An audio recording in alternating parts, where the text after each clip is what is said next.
There's only one thing on this earth more powerful than evil, and that's us.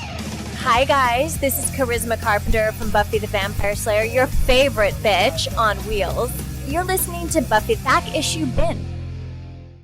Welcome to the Buffy Back Issue, the show where we go through all the Buffy, Angel, and Firefly comics chronologically. I'm Zach. And I'm Emily. And we're here to talk about the last arc of the first year of Firefly. That's a confusing sentence, but true. Yeah, for the second time. Also true. We did this once, and I didn't like how it came out, so I thought we would... Attempt number 2. Yeah, try it again, which probably means it'll be better. Or at least you'll have 2 to pick from. Yeah, I'm not going back to that first one. Okay, great. What we have here, we're going to do issues 9 through 12, written by Greg Pak, art for the most part by Dan McDade. There is an inker thrown into issue 10, Vincenzo Federici, and then also part of 11 and 12 are inked. I guess we'll kind of get to that as we do. But let's start off with kind of an upfront blanket statement. And what might that be? This isn't canon. So, and I'm also including, part of that statement comes from, I mean, we're doing just 9 through 12 here, but this is also including the stuff that has currently been released, where I'm just at a point where I'm like, no, it's not. So if this is your first time listening to us, I have bent over backwards to try and make this work. You will find out that Zach is very concerned with timelines and chronology and all of that. And in doing that, he figured out that I did nothing, but he figured out that there's about 2 months in between the show and Serenity the movie, if you're being pretty generous with how things work. Real generous. And so 2 months is kind of our maximum amount of time. This year of stories takes place probably within about, I don't know, 2 weeks maybe at most. At most, yeah. But the events that unfold during this and also post this just make it so that there's points in this show and in the film that make it so it just doesn't work. But that being said, I am kind of off the wagon of this being canon, but that also happens with a lot of genre franchises who branch out into comics. Most of them do it. I mean, Star Wars, not as much now it's a little more tightened down, but certainly used to be. Star Trek, Alien, Predator, Army of Darkness, all that kind of stuff. That's all has a bunch of comic book stories that aren't canon, and people enjoy them just fine. So if you want to just enjoy this to get more story, more power to you. Enjoy it for what you will, but... Yeah, for the most part, the voices are really spot on. You can definitely hear the characters in them. It feels very much like something that could happen. It just doesn't quite fit in the time that we have. Yeah, so it's not canon. I'm still of the mindset that the Dark Horse stuff is, the Boom stuff just isn't. And there you go. And that's just how it is. So... if you disagree with me, I also don't care, to be honest. I thought you were going to say that's fine. It is fine, by the way. Feel free to disagree with us. I've also always taken the approach of, especially when you're dealing with supplementary material, that canon is what you choose to make it.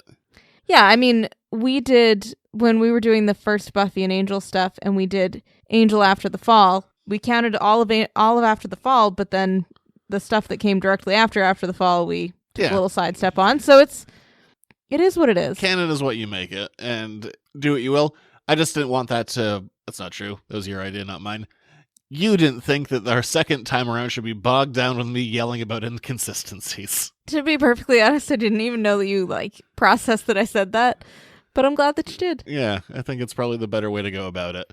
So we're just going to go through the story as is. On its own merits, not worrying about the canon. Yeah, and kind of... because we just went over that. Because it's not canon. And so... moving right along. Where the to hell non-spoilers. No, that's what we do for Patreon. This is moving right along to what happens in the story. Guys. By the way, if you do want to sign up for our Patreon, I go issue by issue where we do non-spoilers and then spoilers. It's very confusing if you're on my end of things. You just heard a quick preview of how it starts. All right, we open up this story with Ma Reynolds hearing that her son has been captured. Also, Ma Boss Moon. Who's way cuter, by the way. She's pretty adorable. I'm not gonna lie. Yeah, she actually seems to be concerned. Ma Reynolds is more frustrated that Mal got himself caught, whereas Ma Moon is just worried about her daughter. So they get this news, then we cut over to Mal and Boss Moon, and they're still captured by the Unificators, and their reaction is to let in the giant bugs, which don't work in this world. Not canon. Mal, I thought we were going to drop it. Sorry. Mal and Boss Moon's idea, not the Unificators' idea. Yeah, they let in the giant centipedes. Are they even the Unificators? I think they're just Alliance people. I thought they were Unificators. I'm like 98% sure they're just Alliance people, because we then cut to Unificators trying to make a deal with Zoe to work together to reclaim their lost people. That does happen. There's 3 groups here that have some fluid... 4 groups. Okay. There's Mal and Boss Moon. There's Inara and her governor friend, whose hair color will change based on the issue. Sometimes he's very old, which means he has dangly old unfortunate bits that Inara had to deal with, or sometimes he's not that old. Then there's Jane and Kaylee and Bandit Leonard. And then there's also Zoe's doing her own thing, and then there's also Wash and Book. And Simon and River. Yeah. So what I meant by so Serenity's crew is split up into 4 groups, but or more. I just lost count. Or more. But what I was really talking about is there's 3 kinds of... There's the Alliance, there's the Unificators, and there's the Browncoats as well. You really didn't react to that whole old balls thing. I just was going to move along and hope that it died. It didn't die. It came back. It's too late to deal with that right now. So dangly. It's too late for that. So here's the tricky part about these 4 issues. You have at least 4 groups of Serenity people to keep track of, plus 3 overarching groups. And the alliance is a poor choice. The connections between all of them are tenuous and change quickly. Yeah. There's the Alliance, the Unificators, all of Serenity's people, and also Ma Reynolds. So, plus the Browncoats. You forgot about the Browncoats. And we're kind of identifying some of the issues here. It's kind of messy. Messy is a great word for it. It's just hard to keep track of sometimes who's friends with whom at one point and what each group's goals are, because it's not really clear what anybody's goals are. I've read these issues 3 times now, and I was just doing it right before we were recording, and I was still backtracking. I'm like, hang on, what? So there's a bit too much of that. Yeah, I like complexity. I'm all for complexity. I think where we start to get a little bit lost is just in I don't even know what anybody wants. There's that. At some stage. So Zoe and the Unificators are like, let's team up to save Boss Moon and Mal, because Mal ran away from Inara's playing with dangly balls. And meanwhile, Zoe is with a bunch of browncoats and is accidentally pulling them into this. But they want to fight, and then Mal's ship is... The browncoats want to fight. Yeah. And Zoe loses control of them. Mal's ship, I swear to God, I'm going to get the sentence out. Not Serenity. The ship that Mal is on. We got a few more of these. The ship that Mal is on with Boss Moon is shot down. They're alive. A guy named after someone who works at Boom shoots them down. Last name Singh. I think that's how you pronounce it. He has 2 angel tattoos, so good on him. He's old school with his fandom. And he's a browncoat, right? No, Unificator. He's a Unificator. He's a Unificator. That's right. And as they're shot down, and ships are all converging around this, like, we gotta save them, or we're from the Governor, or we're the Alliance, or we're the Unificators. It turns out, of all the places they could possibly be shot down, it's in Serenity Valley. Yep. So... Confused yet? You should be. So then this becomes even messier, because now we have the Alliance that we think is about to show up at any moment. The Browncoats are kind of itching for a fight, not really led by Zoe, kind of mutinying against Zoe. But not fully. The Unificators are bristling at the sight of Serenity Valley as well. And in steps Inara's friend, the Governor, who she thought she'd be able to use to pardon Mal, but instead he's gonna go to war himself with maybe some war crimes. Yes, so the Governor, here's the other tricky part. The Governor is with the Alliance, basically. But because he's friends with Inara, it gets a little bit trickier. It just gets a little murky about what people want when. Look at how gray his hair in this next issue compared to the fine brunette he was before. But yeah, so he's going to go to war with the Alliance. My God, I feel like this is our second go at this, and it is still kind of a cluster. Or as Zoe would call it, a cluster rut. And to that I say, no, it doesn't work like that. Also, what happened to swearing in Chinese? It's a good point. Went away totally. That's a great point. And I know that rutting, was a nice stand-in for fucking and all that, but it doesn't work in every situation. No, it doesn't. And I noticed that at one point, but then you never said anything, so I hoped that you missed it. But after reading it 3 times, you picked up on it, and I was sad, and I'm sorry to all of you listeners as well. All right. Issue the 10th. This is when we see a change in inker. Dan McDade up to this point has fully been doing the art, and we get a full inker in here, and we get the same inker partially inking 11 and 12. And to be honest, usually when you see things like that, when you see some kind of change in the status quo, that usually means there's some kind of rush, whether it's deadline or otherwise. We kind of see a bit of a dip in the quality of art. I usually try and be pretty generous with that stuff, but to be honest, there's a bit of a dip, mostly in the faces, which seem to be more an impression of the characters than, model. Let's just burn it down. I don't really have a problem with the art. I just got lost because there's quite a few ships. Let me jump forward to issue 11 and show you those faces. Boom! Page 1. Faces. True. They are a little more cartoon-like. But there's a lot of ships, and there's a lot of times where these ships crash. There's like 3 or 4 times where ships crash. And I can, obviously at this point, recognize Serenity. Let's hope I can. But I wasn't great at recognizing the other ships, and it was very confusing to me as to who was crashing. So the Browncoats arrive at Serenity Valley. And they start taking over the towns around it. They don't seem great. The Browncoats? Yeah. They don't seem super nice. Mal in his 2-foot-wide arm punches out Singh. Yeah. Look, how wide is that arm? Okay, you're right. Details. And at this point, Mal and Zoe are still trying to get everybody to just not get into a war. And also get back together. They're still apart. Right. But everybody from the Unificators to the Browncoats to the Alliance seem to be itching for a reason to fight. Yeah, I mean, now Mal's with Singh, the Browncoats are down, the other members of Serenity are elsewhere. And Mal and Boss Moon are definitely friends at this point. There's no more... There's a team up. She's pointing a gun at Singh. He's like, hey, stop pointing a gun at me. I thought we were on the same side. Meanwhile, the Browncoats have found Wash and Book, and they've captured Wash and Book. That happened before. That did, but... It's just been a few issues. And we're still just captured, and not much is really happening there, except they're trying to get these Browncoats to support Zoe. Except one of them punches Wash in the face, and they put him in a cage. It's not going well. Meanwhile... And then he dances for dollar bills. Not true. Meanwhile... Jane finds a bank to rob. And so does Chang Benitez, and he's like, well, it's kind of what I do. Yeah, Leonard. I'm a robber. Kaylee's like, how can you rob something? We've known each other for 4 minutes. 2 days, maybe?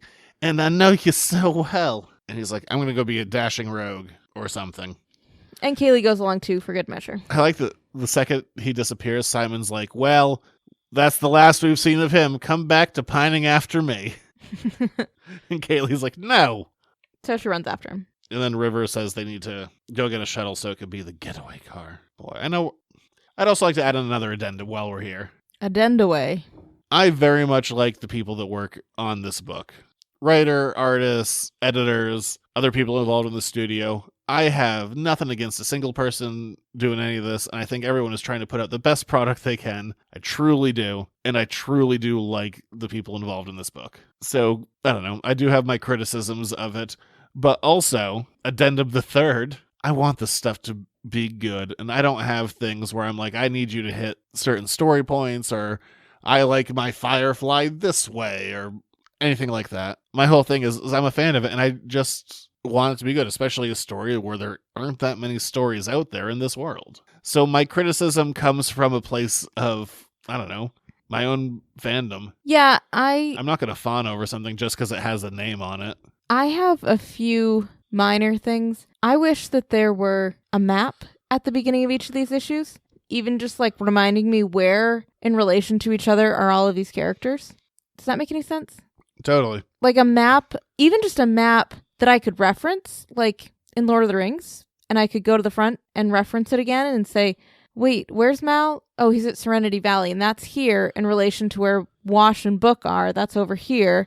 And then we left Serenity over there, and that would clear things up for me a lot. I had a hard time visualizing where everybody was, and I don't know if that's just me or what, but anyway. So Zoe finds Mal in her ship, and they hug, and Mal's like, you can't shoot Boss Moon. We're friends now. We're the best of friends. I talked to her mom. She seems fine. And Boss Moon is like, try not to get him killed. Yeah, and then Mal's like, hey, the fight's all over. We have all the browncoats with us. Call the Unificators off. And then she's like, yeah, well, here's the thing. The Alliance is here now. Right. And it seems that the Unificators are not 100% with the Alliance all the time. But in this case, when it's the browncoats involved, the Unificators, I think, are more on the Alliance side for the most part. And then a bunch of bombing takes place, and wouldn't you know, it's not the Alliance or the Unificators, it's Mal's mom. Dun, dun, dun. Just because we needed more plot points happening here. She blows up a bunch of stuff. She does. So she shows up, and she's like, Mal, I always have to come get you out of trouble. We're going to win this war this time because remember that time that they had, like, chemical warfare on our home planet of Shadow? Yeah. Kind of, well, not chemical, whatever. I'm sure the chemicals are involved, I'm really sure just it's chemical blew warfare. It up. Yeah, it just really destroyed everything. And she's like, yep, that's why this is going to be payback for it all. We get a flashback of Mal as a child who coincidentally likes to wear the exact same clothes he wears as an adult. What are the chances? Okay, do you dress any differently from when you were a child? You wear jeans and t-shirts and sweatshirts. I mean, it was the 90s, so there was a lot more, stretchy cuffs at the bottom of my pants. Volume to your clothing. I think I used to dress a lot more colorfully as a child. A lot more Turtles-related items. No, just like it's a black t-shirt and jeans. Great. I'm a messy eater. I spill. I really need to wear black. Oh my gosh. It's not even, that's like a... I can't wear light That's like colors. something a 4-year-old says, but it's so true, guys. I don't even know. I gotta wear black t-shirts. Oh my gosh. Anyway, moving on. But no, so we get a sad Mal. We get a sad Simon because a bank's being robbed with his romantic rival, Chang Benitez. And then in comes Serenity with Anara on it. Anara flew Serenity. Good for her. But also, her friend, the governor, says that he can't make any promises about anybody's safety anything. Anymore. Dun, dun, dun. Because his hair is a different color again. Basically, because Ma Reynolds came in blowing things up, it gave the Alliance an excuse to come and blow things up as well. Yeah, Kaylee's all excited. She's like, Anara, you flew the ship, and also Mal and Zoe are here now. Yay, we're almost all back together. Yeah. But they decide that they can't let this planet get blowed up a bunch. So Mal is going to fight. Anara wants to get away, but he can't let this happen. So as they prepare for war, Mal and Anara have their first kiss. But also, while they're kissing, which is one of the many reasons I don't think this is canon, we go to another reason why I don't think this is canon. Sorry, I'll stop. We see Kaylee talking with Chang Benitez, and he's like, I'm a bandit, and I've tried to run away from you, but I've known you for 2 days, and I love you. And instead of Kaylee being like, that's a ridiculous thing to say because we don't know each other, and that's stupid, why don't you go be weird somewhere else? She instead goes, you said it out loud, I can't even, and they kiss, and she jumps into her arms, and she wants to run away with him. Yeah, so here's the tricky part is that I feel like the story makes Kaylee an idiot. The Kaylee that we know and love would be all about having a fling with Chang Benitez. Oh, totally. She would be all about falling in love with him, but I don't see her falling deeply in love with him in 2 days. She'd be all about like a passionate or 2 flirt. weeks. We've seen her with a passionate flirt. Yeah, I just don't. And Kaylee's, totally fine with sex with a rando. Also fine. But the idea that she's just like fallen in love with this person who says it in such a short period of time, I think just makes her come off like an idiot. And the character isn't. You could say like the character, like, she's very much leading with her heart, but not like this. There's a level of like passion and flirtation, and then there's a level of stupid. And there's also, as much as Kaylee is a romantic, she's very down to earth as well. She's this very interesting mix of the two of them. And I think that her down to earth side would win out almost every time. Well, we're first in flashback introduced to Kaylee when she's first on Serenity, and she's having sex with Mal's first mechanic. She has no respect for him whatsoever. She thinks he's an idiot, but she's just fine to, he's pretty, so. Yeah. Or even when we see her flirting with Tracy, who's kind of like showing her some attention, the second that she finds out that like things are awry, she walks away from that so fast. Yeah. And I can also, I struggle because the Kaylee that we know and love is going to be so incredibly worried about Mal and about Zoe and about her part in the whole thing. Or even Serenity. And how can she help, and where's Serenity, and the part where she's like, Honora, you flew her. That felt like Kaylee. Oh, yeah, totally. Yeah.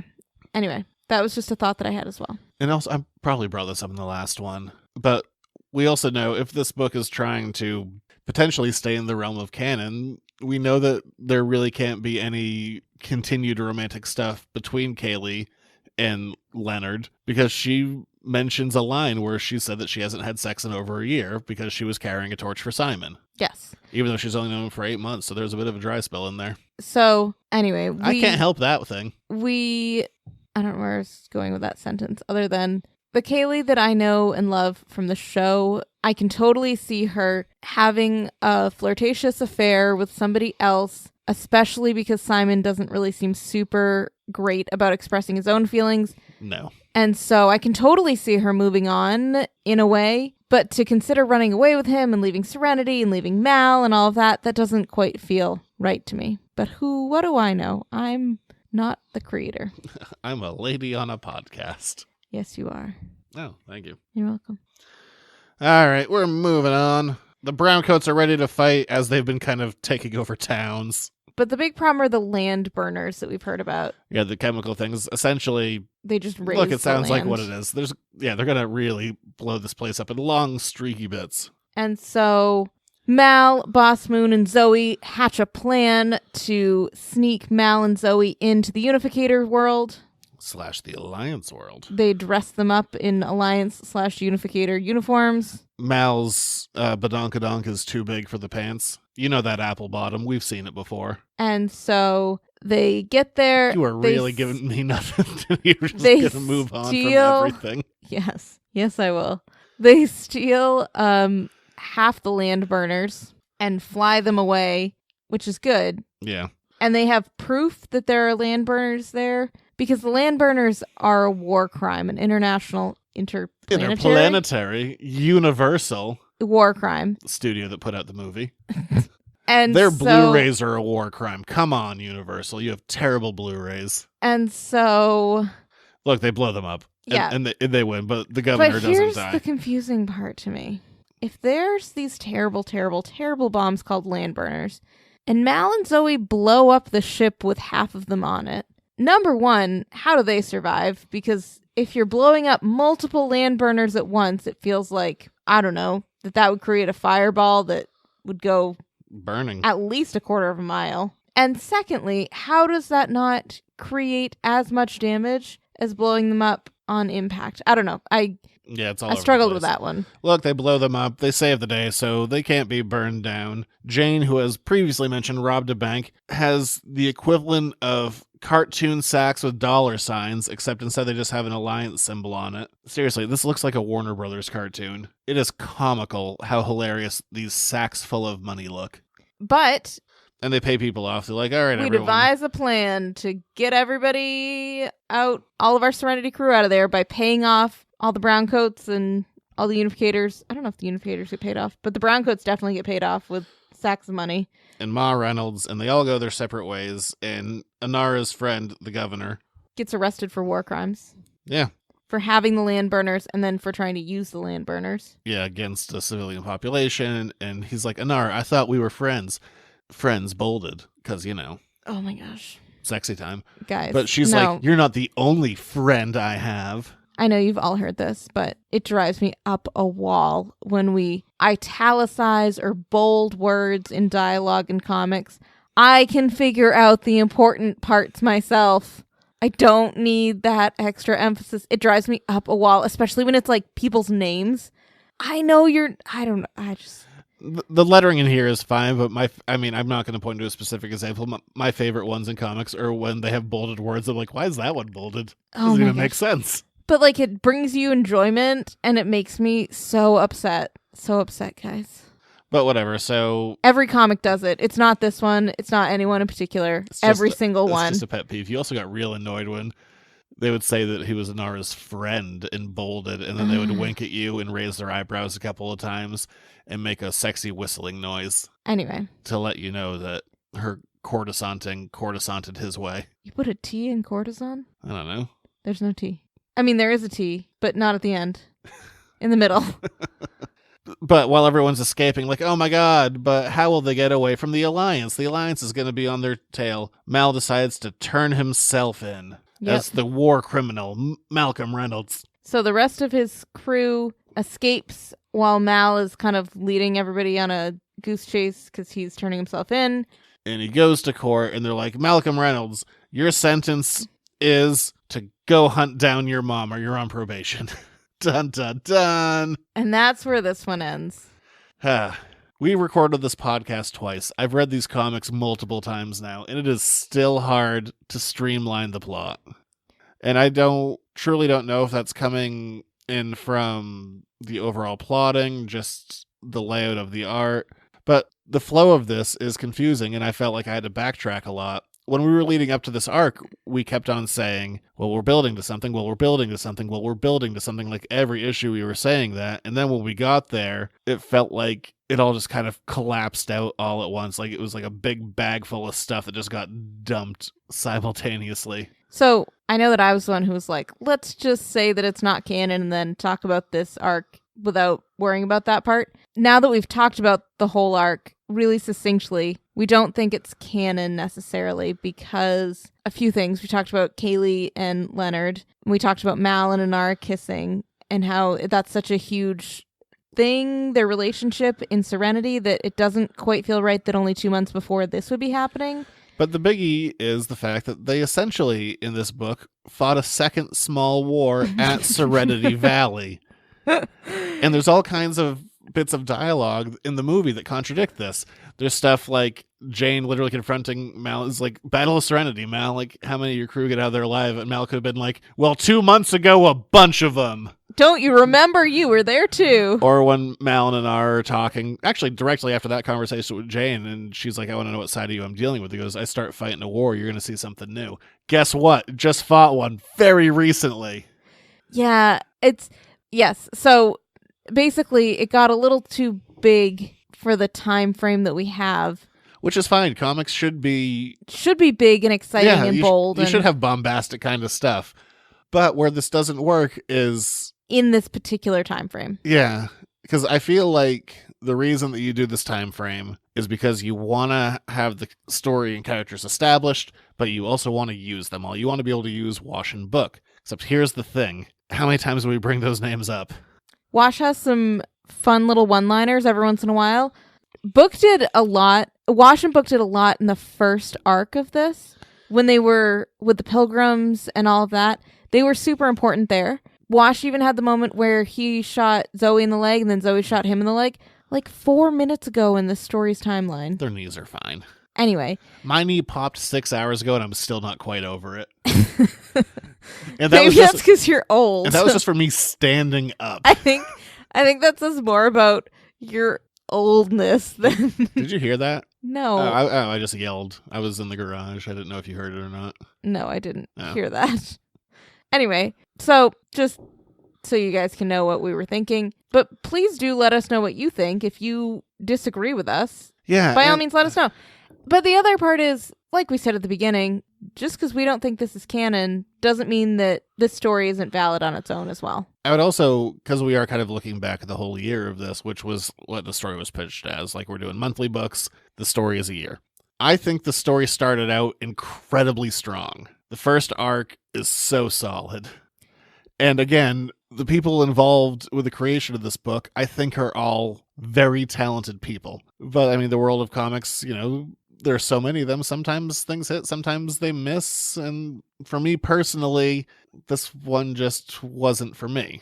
Right. I love the character of Boss Moon. I love that. Yeah, she is a fun inclusion. I love how she has grown as a character throughout these books. I love that she feels very naturally included. Yeah, she doesn't feel like... I don't feel like we got this character shoehorned in like... She's not a Poochie. I don't know what that means. But... That was a Simpsons thing. Itchy and Scratchy were getting bland, so they introduced a new cool character that didn't work, so then they killed him and sent him off to his home planet. So Connor. She's not Connor. Excuse you. She's not Dawn. All right. I like Connor. Anyway. But yeah, she doesn't feel like that. She feels like a very interesting piece as well, because we've never really seen Mal have to deal with an alliance-related person for this long, and how that relationship would function, because Mal does tend to make friends in odd places, and so I can totally see somebody who is tangentially related to the Alliance, Mal forming this kind of a friendship with, and I like that.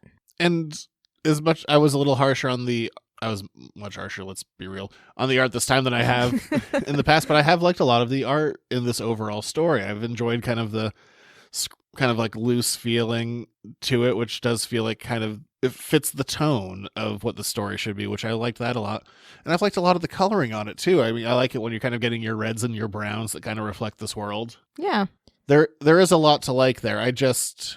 For you, it's hard to get over the canon part. I'm ignoring that for them. I think, yeah, the canon thing, it's like, that's fine, because there are so many, like I said, genre stories out there that not everything's canon. That's fine. Don't worry about it. But I think the story, because the plan was a year, and I don't know how well planned out that was, but I feel like the balance was off.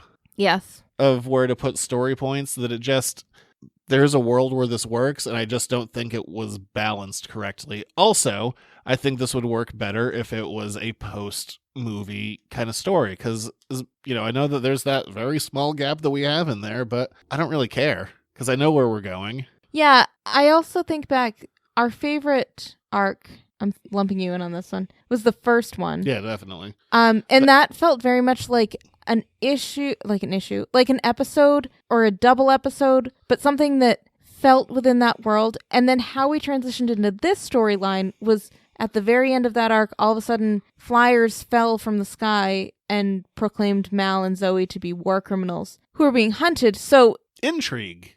Yes, but it's like those two things could have been divorced from one another. Do you know what I mean? Like the war crime thing could have happened at a different point, and that's fine. I would have been even interesting. I would have found that really interesting as well if the operative somehow worked his way into this. If he was one of the people who was searching for Mal and Zoe, or if that doesn't work. No, but I'd like something. Because he made a quick cameo at the end of the very first Serenity 3-parter. Oh, that's true. I forgot about that. You're right. Never mind. And I know they're still pushing forward with the story, mostly because we're a couple issues into it already. But if it were me and it were, you know, what I would want to see, I want to see post-movie stuff. And I mean, especially I'd like to see that Dark Horse trilogy kind of wrapped up. But also, if you just decide that you don't want to finish the trilogy, at least try something new. So, anyway, do you have any other thoughts on this one? I don't know. I feel bad that I was harsh to it. Well, I don't know if I was even harsh. Was I harsh? Probably. I don't know. The point of this show is literally to elevate things that we like. So, but it's also not to blindly sign off on them. It's a lot more fun to elevate than it is to tear down. Yes. So I don't really, if there's stuff I don't like, I don't really like just dwelling on it, which is probably why this ending has been so long, because I'm trying to find good things to say. The character moments have been really awesome. Boss Moon has been a really awesome addition. I think there's promise here. I think this one just got a little big for the time for its frame britches. In which a little too big for them. In which it needed to go. Its suspender held up britches. But all right, let's just stop, because I think we've kind of made the point. And boy, this is the kinder version. Anyway, tell us what you guys think. Tell us how you thought that this first year went. Are you excited about continuing with it? Let us know what your thoughts are. Yeah, if you want to write us, you can do it at editors.comics.com. If you want to get issue-by-issue reviews, non-spoiler and spoilers, minimum of $1 a month, you can find that over at patreon.com/editorsnocomics. Plus, at this point, a pretty decent backlog of those Patreon episodes that will never be released anywhere else. So there you go. I've thought about it. Like, do I want to release these, like, you know, a year or two down the road? And the answer is no. So, because anyway. If you thought this version was honest, those are the real honest ones. So, anyway. I guess we'll talk to you guys next time for Hellmouth. All right, we'll be back. Bye. Bye.